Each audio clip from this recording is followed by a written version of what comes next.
Donc, ce qu'on comprend en vous écoutant, c'est que la fraternité n'est pas inventée, par exemple, par la République française quand elle l'inscrit dans sa devise, ni même par le christianisme quand il pose un message universel qui doit toucher tous les êtres humains, mais que la fraternité portée à l'échelle universelle est déjà présente chez les stoïciens, et même qu'on peut aller plus loin aujourd'hui.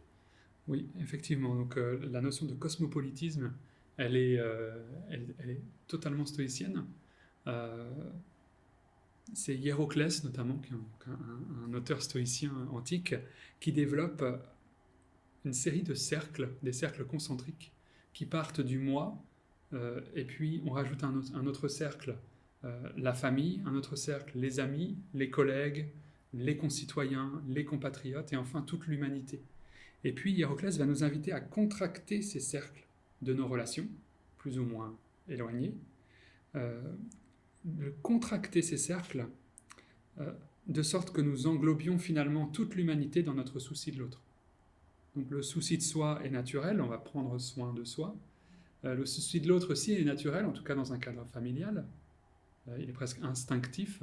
Euh, des parents vont instinctivement prendre soin de leur enfant.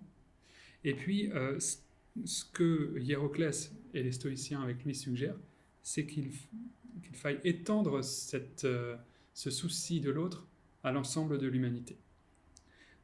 Et c'est ça le cosmopolitisme stoïcien. Nous sommes habitants d'un même cosmos, d'un même univers, et nous devons donc prendre soin les uns des autres. Il est de notre devoir ou de notre responsabilité de prendre soin de l'humanité dans son ensemble. Et ce que les stoïciens contemporains suggèrent, à la suite de Kai Witting et Christopher Gill, c'est d'étendre ce cercle de nos relations à l'ensemble de l'univers, donc non seulement à l'ensemble de l'humanité, mais aussi à l'environnement naturel dans lequel nous prenons part, donc les plantes, les animaux, mais aussi l'environnement, les pierres, l'environnement naturel dans lequel nous vivons.